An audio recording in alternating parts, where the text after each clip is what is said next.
Hello guys, कैसे हो अभी सब लोग? बढ़िया, वेरी नाइस। आज हम लोग चर्चा करने वाले हैं थर्मल एक्सपेंशन की। मेरा नाम है गगनदीप सिंह, मैं आपका मास्टर, ये हम सबका बहुत ही प्यारा चैनल जिसका नाम है न्यूटन पाजी। चलिए चर्चा करते हैं थर्मल एक्सपेंशन की। सबसे पहले ये समझते हैं थर्मल एक्सपेंशन होता क्या और क्यों होता है। थर्मल एक्सपेंशन, थर्मल का मतलब हीट। अगर तुम किसी बॉडी को हीट एनर्जी सप्लाई कर दो तो वो फैल जाती है। क्यों फैल जाती है? देखो, किसी बॉडी के अंदर होते हैं मॉलिक्यूल्स और एटम्स, वो हिलते रहते हैं। अगर तुमने उनको टेम्परेचर दे दिया, वो बहुत तेजी से हिलेंगे। बहुत तेजी से हिलेंगे तो उनको बहुत ज्यादा आसपास रास्ता चाहिए हिलने के लिए। जैसे कि मान लो इस कमरे में 30 बंदे हों, ठीक है, वो बड़े आराम से ऐसे ऐसे झूल रहे हैं।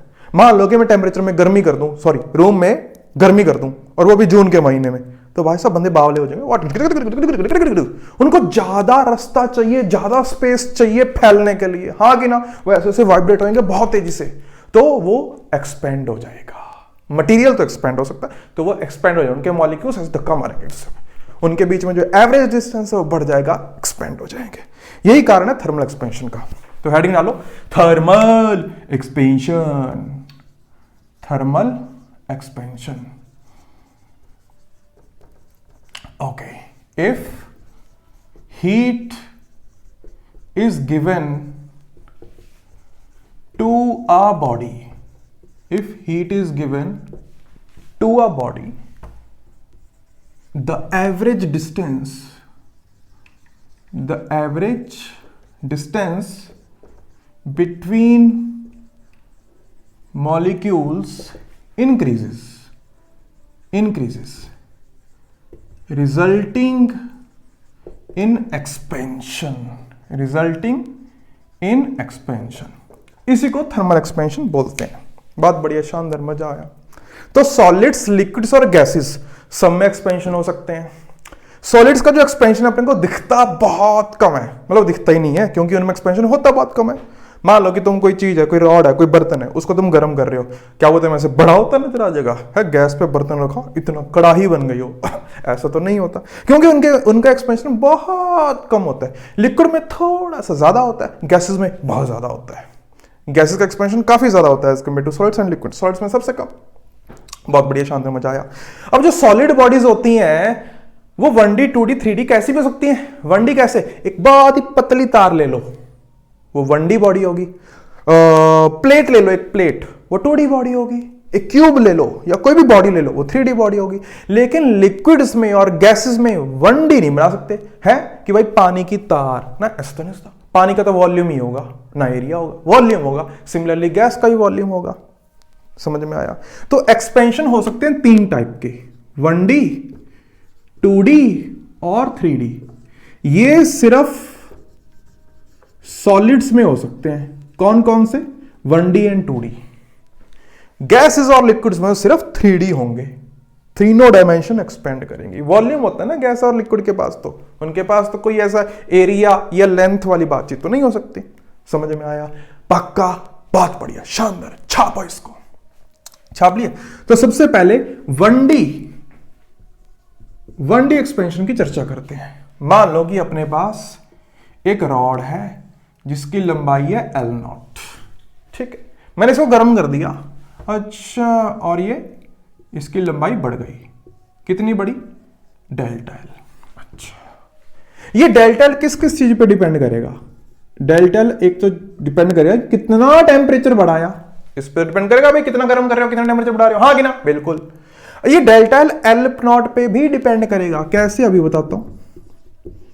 मान लो कि तुम्हारी रॉड 1 मीटर की है, तुमने गर्म कर दिया, वो 1 सेंटीमीटर से बढ़ गई। 100 सेंटीमीटर की लेंथ थी, 101 सेंटीमीटर हो गई। मान लो वही रॉड तुम्हारी 1 किलोमीटर की होती, क्या अब भी 1 ही सेंटीमीटर बढ़ती? ना, अब और ज्यादा बढ़ती। तो कितनी बड़ी तुम्हारी ओरिजिनल रॉड है, इसके ऊपर भी डिपेंड करेगा कि वो एक्सपेंड कितना करेगी। दोनों को मिला लेते हैं। Delta L is directly proportional to L0 delta T। Proportionality constant आता है alpha, where alpha is called coefficient of thermal expansion या लीनियर थर्मल एक्सपेंशन। लीनियर मतलब 1D। समझ में आया? बहुत बढ़िया। तो इतनी लेंथ बढ़ गई, तो फाइनली लेंथ कितनी हो गई? Final length is equal to L naught plus delta L is equal to L not 1 plus alpha delta T. So this is final length. क्या ये चमका अपने को? 1D expansion. ठीक, okay. Alpha is very nice thing. Alpha बहुत बढ़िया चीज है। अल्फा के बारे में थोड़ा सा ज्ञान प्राप्ति कर लेते हैं। सबसे पहले अल्फा की यूनिट निकालो। अल्फा की यूनिट क्या बनेगी? ये लेंथ है, ये लेंथ है, ये तो कट गए। ये टेम्परेचर केल्विन, तो अल्फा की ऐसी यूनिट आएगी केल्विन इनवर्स या फिर degree Celsius inverse. This is the ऐसा यूनिट ऑफ केल्विन, सॉरी ऐसा ही तो पर क्या बोल रहा हूं मैं, ऐसा unit of alpha is kelvin inverse. Degree Celsius inverse भी सेम ही आएगा, क्योंकि चेंज तुम डिग्री सेल्सियस में लेके आओ चाहे डिग्री केल्विन में लेके आओ, सेम ही आएगा। ठीक है, ओके, बहुत बढ़िया। अच्छा, ये अल्फा किस पे डिपेंड करता है? अल्फा डिपेंड करता है मटेरियल पे, कि मटेरियल कैसा है, ज्यादा एक्सपेंड होने वाला है या कम expand. Alpha depends on material, और किसी भी चीज पे डिपेंड नहीं करता। ये लेंथ कितनी है, ब्रेड्थ कितनी है ना, अल्फा सिर्फ और सिर्फ मटेरियल पे डिपेंड करता है। ये सिर्फ मटेरियल की प्रॉपर्टी और किसी की प्रॉपर्टी नहीं है। छापा। सो this is 1D dimension, sorry 1D expansion. 2D expansion की बातचीत करते हैं। Let's talk about 2D expansion.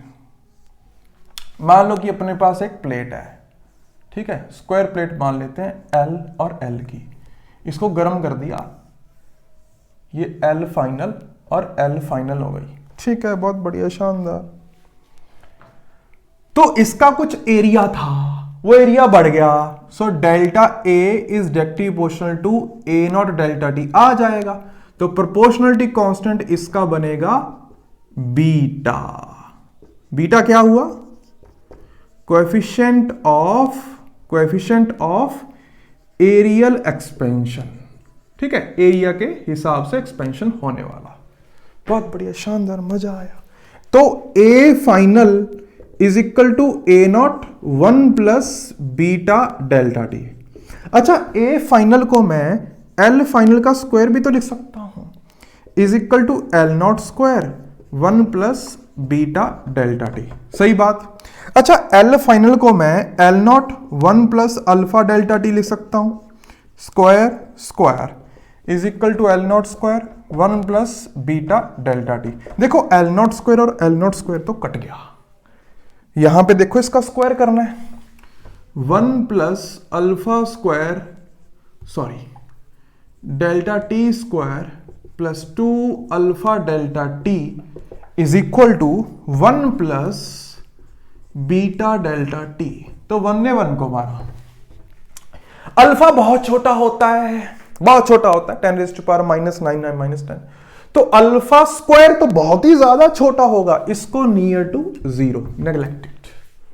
ठीक है, so we have got 2 alpha delta T is equal to beta delta T. यहां से beta is equal to 2 alpha आ गया। समझ में आया? तो coefficient of areal expansion is 2 times of coefficient of linear expansion. छाप लिया। थर्ड वाला एक्सपेंशन, वॉल्यूमेट्रिक 3D एक्सपेंशन, उसके बारे में चर्चा करते हैं। इसको छापो। ओके, सो 3D एक्सपेंशन।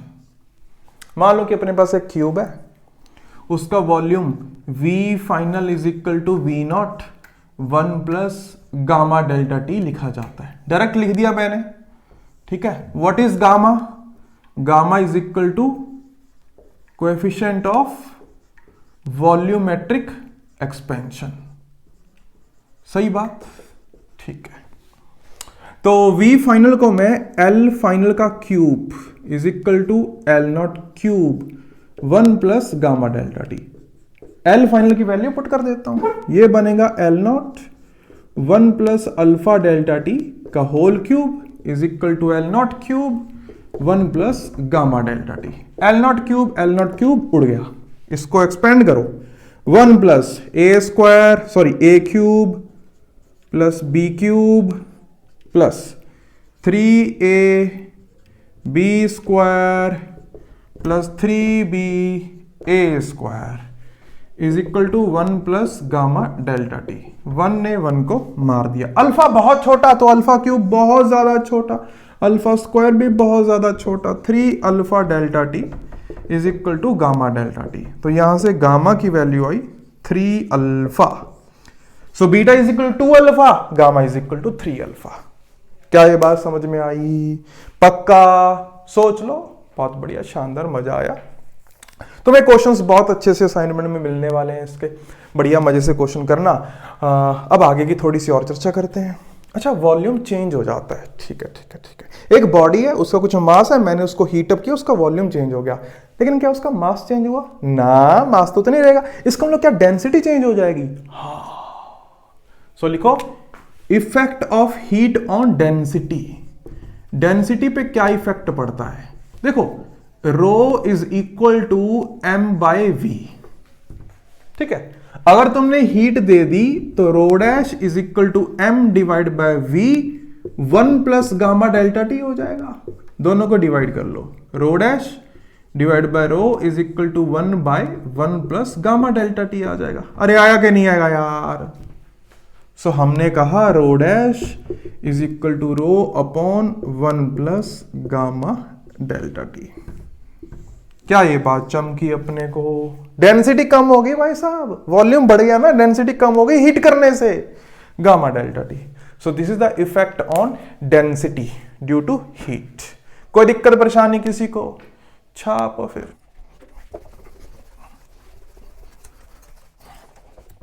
तो अब पढ़ते हैं कि लिक्विड में एक्सपेंशन कैसे देखा जाएगा। हेडिंग डालो, expansion in liquids. Expansion in liquids. देखो, लिक्विड का वॉल्यूम कुछ होता है, एरिया और लेंथ की कोई चर्चा नहीं होती, लिक्विड का वॉल्यूम होता है। बहुत बढ़िया, शानदार। लिक्विड की शेप क्या होती है?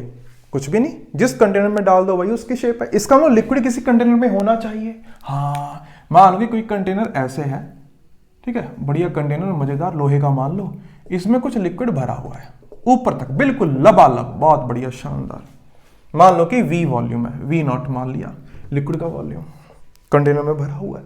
अगर तुम इसे गर्म करो, क्या लिक्विड एक्सपेंड होगा? हाँ। क्या कंटेनर भी एक्सपेंड होगा? हाँ, बिल्कुल सही बात है भाई, कंटेनर भी तो है ना मटेरियल, वो भी एक्सपेंड होगा, बिल्कुल सही बात है। तो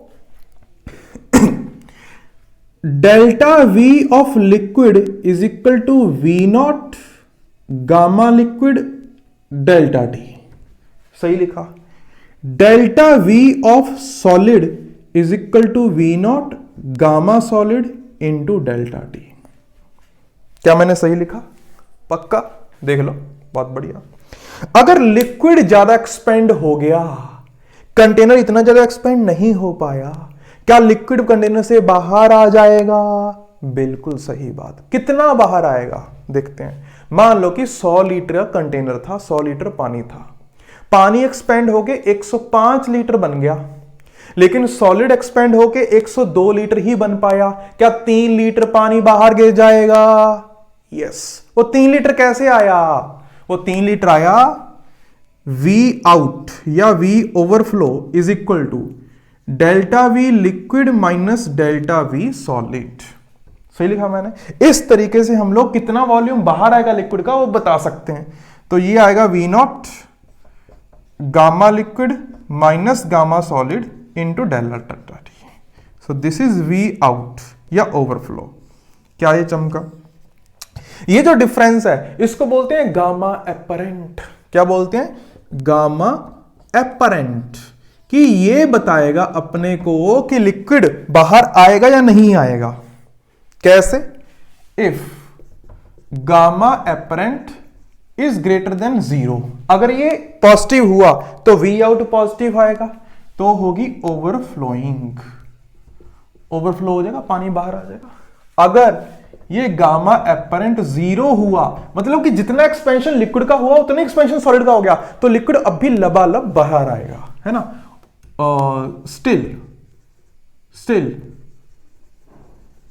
still full, container is still full, है ना। अगर गामा एपरेंट हुआ नेगेटिव कि लिक्विड तो कम एक्सपेंड हो गया, सॉलिड ज्यादा हो गया, तो लिक्विड का लेवल गिर जाएगा। अरे हाँ कि ना यार, लेवल विल फॉल। सही बात। तो गामा एपरेंट अपने को बताएगा कि एक्सपेंशन कैसा हो रहा है, क्या लिक्विड बाहर आ रहा है या नहीं आ रहा। क्या ये बात क्लियर हुई? पक्का? बहुत बढ़िया, शानदार। छापो इसको। छाप लिया? ठीक। अब एक्सपेंशन की मैं एप्लीकेशन के बारे में थोड़ी चर्चा करता हूं, कहां कहां पे एप्लीकेशंस इसकी आ सकती हैं। देखो, first, time period of pendulum. तुमने सिंपल पेंडुलम के बारे में सुना है? अरे सुना होगा ना, जो ऐसे ऐसे ऐसे हिलता है, टाइम पीरियड है ना। तो उसका टाइम पीरियड होता है 2 pi under root L by G. मान लो कि तुमने गर्म कर दिया पेंडुलम, उसकी क्या लेंथ चेंज हो जाएगी? हाँ, कैसे चेंज हो जाएगी? नया वाला टाइम पीरियड आएगा 2 pi under root L 1 plus alpha delta T divide by G. बाकी तो कुछ नहीं चेंज होने वाला ना, जी वगैरह चेंज नहीं होगा। ठीक, दोनों को डिवाइड कर लो। T dash by T is equal to 1 plus alpha delta T की पावर हाफ। सही लिखा। अब तुमने ना बाइनोमियल पढ़ी होगी। क्या पढ़ी होगी? बाइनोमियल। क्या पढ़ी होगी? बाइनोमियल। बाइनोमियल क्या कहती है कि अगर तुम्हारा 1 प्लस समथिंग, ये समथिंग बहुत छोटा है 1 से, तो पावर को नीचे ले आओ। So you can say that T dash divide by T is equal to 1 plus half alpha delta T. सही लिखा मैंने। दोनों साइड -1 यू विल गेट। अच्छा, इसको ना डेल्टा थीटा ले लो यार, नहीं तो टाइम पीरियड और इसमें ना कंफ्यूजन हो जाएगा। डेल्टा थीटा ले लो इसको। सो ये बना T dash minus T divide by T is equal to half alpha delta theta. Delta T divide by T is equal to half alpha delta theta. तो कितना टाइम डिले होगा या फास्ट होगा वो यहां से पता चल जाएगा अपने को। अरे समझ में आई बात? पक्का? सुनो मेरी बात एक। मान लो कि तुमने पेंडुलम को गर्म कर दिया, पेंडुलम की लंबाई बढ़ गई, तो पेंडुलम वाला क्लॉक धीरे हुआ या तेज, ये पता करो। अगर तुम्हारे पेंडुलम की लंबाई बढ़ गई तो पेंडुलम वाला क्लॉक धीरे हुआ या तेज? कई बच्चों ने बोला तेज हो गया। क्यों? क्योंकि तुम्हारे टाइम पीरियड की वैल्यू ज्यादा आ गई होगी, इसलिए तुमने कह दिया तेज। सर टाइम पीरियड ज्यादा आ रहा, तेज हो गया, तेज। सुनो मेरी बात, तुम्हारे पेंडुलम की लंबाई बढ़ी, क्या टाइम पीरियड बढ़ गया उसका? हाँ। सिंपल पेंडुलम जो होता है ना, वो 2 सेकंड में एक चक्कर पूरा करता है। मतलब कि जैसे ही वो पेंडुलम ऐसे कर रहा है, मैं कॉपी में नोट कर लूंगा 2 सेकंड हो गए, 2 सेकंड और हो गए, ऐसे नोट डाउन करूंगा। लेकिन जब लंबाई बढ़ी, तुम्हें थोड़ी ना पता चला कि उसकी लंबाई बढ़ी, है ना। वो अब एक चक्कर मान लो 3 सेकंड में लगा रहा है, तुम्हें थोड़ा ना पता है। तुम तो अभी भी एक चक्कर के 2 सेकंड ही नोट कर रहे हो। चमकी बात ये। तो उसने ऐसे ऐसे किया 3 सेकंड में, तुमने नोट करा 2 ही सेकंड हुए हैं। जब 30 मिनट हो चुके थे, तुमने नोट करा 20 मिनट ही हुए हैं। जब 3 घंटे हो चुके थे, तुमने नोट करा 2 ही घंटे हुए हैं। तो क्लॉक क्या हो गया? स्लो। वहां पे 12 बजे से लेके 3 बज चुके हैं असलियत में, और तुम नोट कर रहे हो 12 से लेके अभी तक 2 ही बजे हैं। तो भाई साहब, तुम्हारा पेंडुलम वाला क्लॉक स्लो हो गया लेंथ बढ़ने से। क्या ये बात चमकी? पक्का? बहुत बढ़िया। अब ऐसे तो फिर कोई भी पेंडुलम वाला क्लॉक सही टाइम नहीं बताएगा। हम बात तो सही है, नहीं बताएगा। तो फिर ऐसा मटेरियल लो जिसका अल्फा बहुत छोटा हो, जिसकी लेंथ नेग्लिजिबल चेंज हो रही हो। इसलिए पेंडुलम क्लॉक्स बनाए जाते हैं इनवार के। इनवार मटेरियल का जो अल्फा होता है बहुत छोटा, बहुत ज्यादा छोटा होता है। इनवार मटेरियल के पेंडुलम क्लॉक्स बनाए जाते हैं। और भी एप्लीकेशन की चर्चा करता हूं, पहले इसको मिटा देता हूं।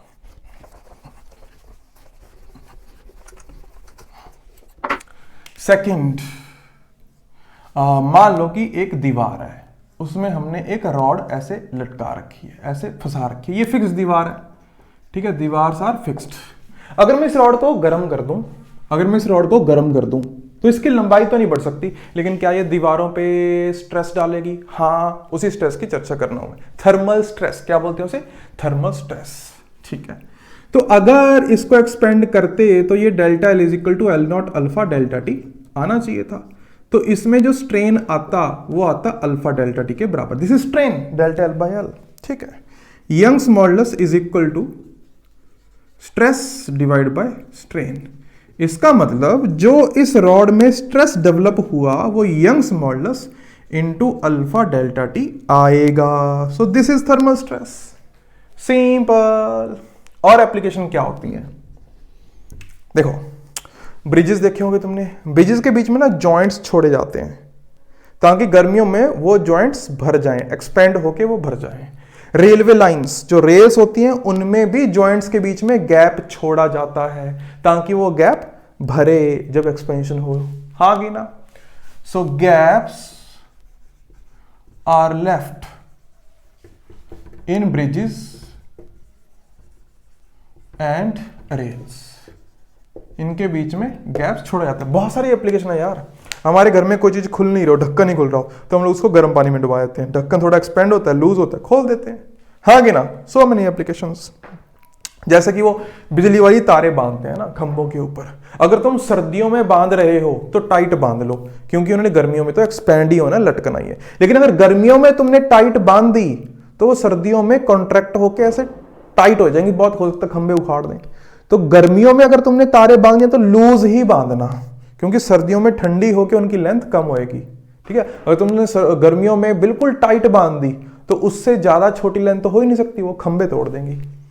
समझ में आया? तो सब जगह इसकी मतलब एप्लीकेशन है। सो this is all about thermal expansion. और बाकी हम लोग नेक्स्ट क्लास में कैलोरीमेट्री की चर्चा करेंगे, है ना, कि हमने सुबह सुबह नहाने के लिए पानी गर्म छोड़ा, गर्म ज्यादा लगा, थोड़ा थोड़ा ठंडा मिक्स किया, हाँ अब बढ़िया लग रहा है। यही कैलोरीमेट्री है जो रोज सुबह हम लोग कर रहे हैं। मिलते हैं हम लोग नेक्स्ट क्लास में। असाइनमेंट तुम्हारा नीचे डिस्क्रिप्शन बॉक्स में। See you in the next class. तब तक के लिए ऐश करो, पढ़ाई करो, मजे करो। Tata, bye bye.